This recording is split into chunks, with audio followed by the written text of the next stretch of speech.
자, 모두들 반갑습니다.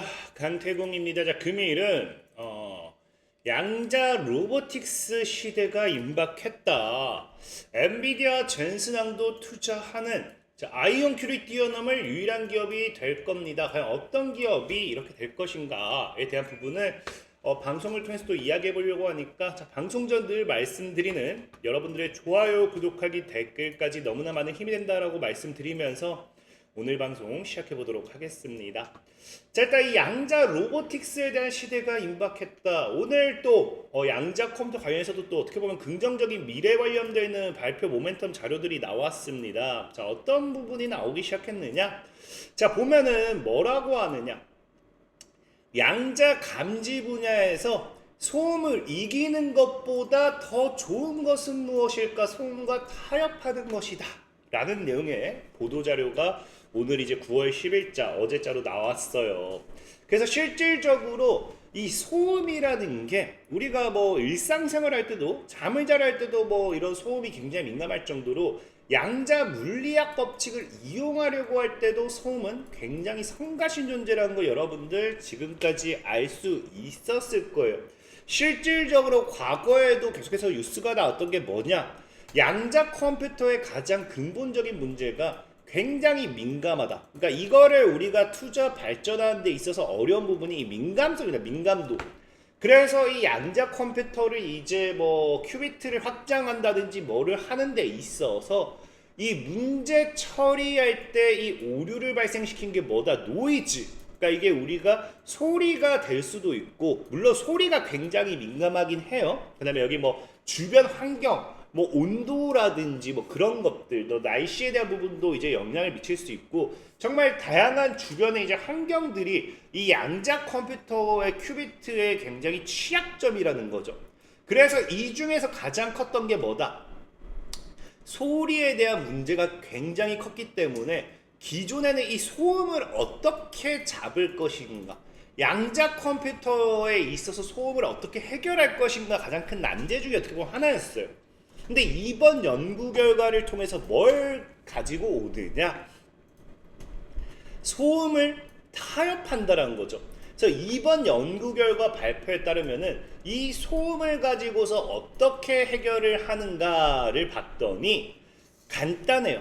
센서보다 성능이 훨씬 더 뛰어난 하나의 센서가 된다라는 겁니다. 양자 얽힌 과정을 통해 이들을 연결하면 성능이 더욱 향상될 수 있고요. 그러면서 이 추가적인 뭐 감지 이점을 잃게 될 수 있습니다라고 뭐 이야기를 하는데, 그러니까 이 양자 컴퓨터를 통해서 이 소음을 활용함으로써 뭐를 하게 되느냐? 우리가 흔히 잘 아는 양자를 통한 어떤 계산 이런 것들, 계산에 있어서는 이런 게 뒤처질 수도 있어요. 뒤떨어질 수 있어요. 그래서 이런 이점을 잃게 될 수도 있는데, 중요한 건 이 잡음이 존재하는 환경에서 환경을 더 잘 감지할 수 있게 될 것입니다. 이게 무슨 말이냐고 하면은 그냥 우리가 쉽게 설명하면은, 돌고래가 아니면 뭐 우리 박쥐가 이게 초음파를 내보내서 앞에 물체 같은 거를 이제 또 식별하고 감지하잖아요. 이 돌아오는 그런 걸 확인해서, 그런 것처럼 양자가 이제 소리를 활용해 가지고 뭘 하게 된다? 하나의 센서 작용을 하게 된다라는 겁니다. 그래서 뭐 이 땅 속이라든지 뭐 그런 것들, 이제 우리가 기존에 확인하기 어려웠던 부분에 있어서 양자 소음을 통한, 소리를 통한 센서로서의 이런 센서적인 부분이 더 뛰어나게 되는, 이런 거에 대한 연구 결과가 지금 발표가 나왔다라는 거예요. 그러니까 기존에는 소음을 어떻게든 없애려고만 했지, 이걸 이제 사용해서 센서로 확장시킨다, 이 부분은 처음인 거거든요.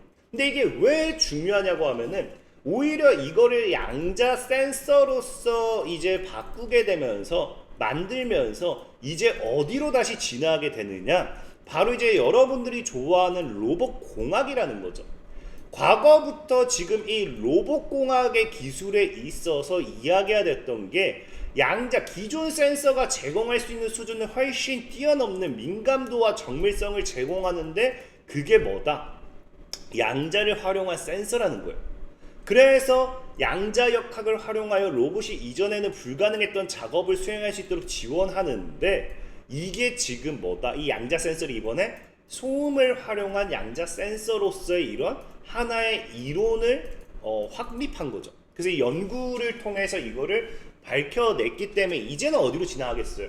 이 소음을 없애는 게 아니라 소음을 활용한 양자 센서로서의 투자가 진행되면서 로봇공학 기술에 양자 센서를 통한 이제 제가 예전에 큐보트라고 했죠. 큐비트와 로봇의 만남. 그래서 이 큐보트에 있어서 한 발 더 나아갔다 보시면 좋아요.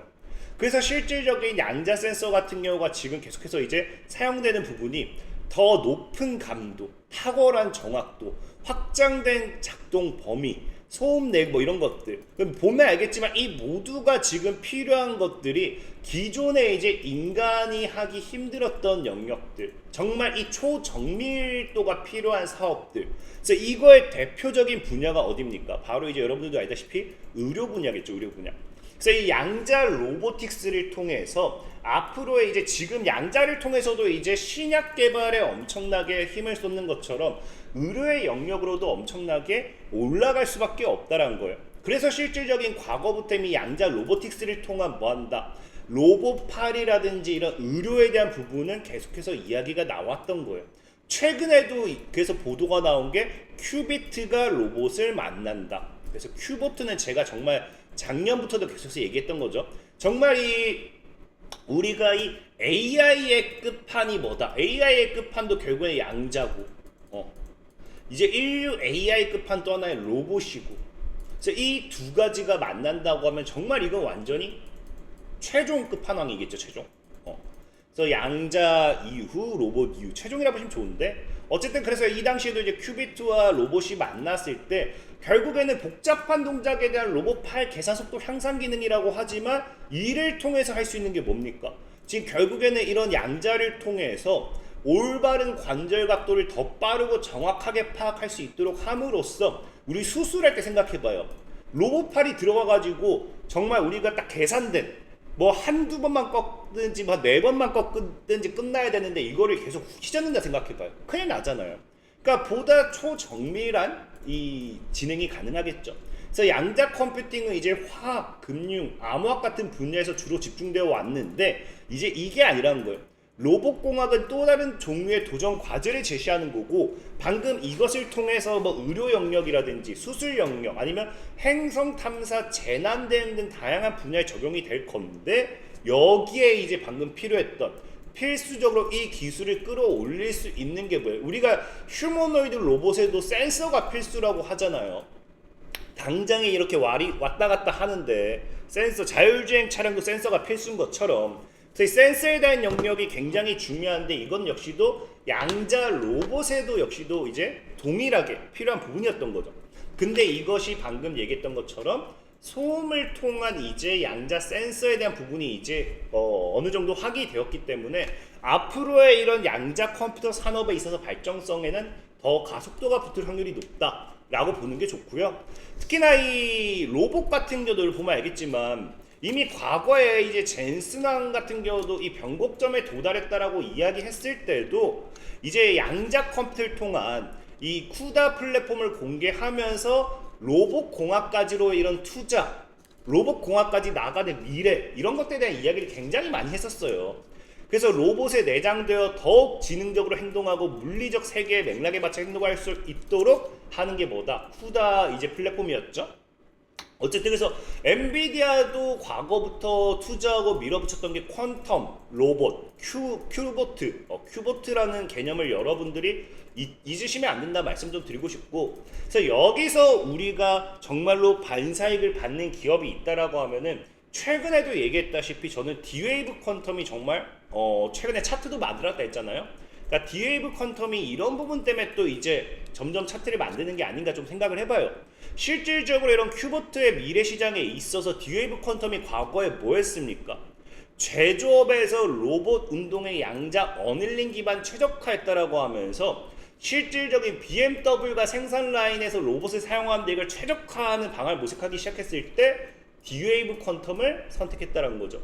그래서 로봇 프로그래밍의 복잡성과 요구사항을 간소화하면서 양자 알고리즘을 활용하는 실질적인 이 큐보트로 나아가는 데 있어서 양자 로봇 관련되어 있는 모멘텀을 갖고 있는 게 D-Wave 퀀텀입니다. 그래서 아까 얘기했던 이런 양자 센서에 대한 이런 또 발표 자료와 함께 큐보트에 대한 미래 성장성 이런 것들이 또 나와준다라고 하면은 현재 D-Wave 퀀텀이 제가 최근에 얘기했던 기술적인 반등을 잡아내고 삼각 수렴대 돌파하면서 우상향했을 때 다시 한번 신고가 패턴을 만드는 흐름이 될 수도 있지 않을까 좀 말씀을 드린다는 거죠. 그래서 지금 뭐 D-Wave 퀀텀뿐만 아니에요. 사실은 뭐 제가 지금 D-Wave 퀀텀이 양자 관련되는 여러분들 뭐 아이온큐라든지 다른 기업 같은 경우는 지금 아직 로봇 관련되는 모멘텀이 크게 없어요.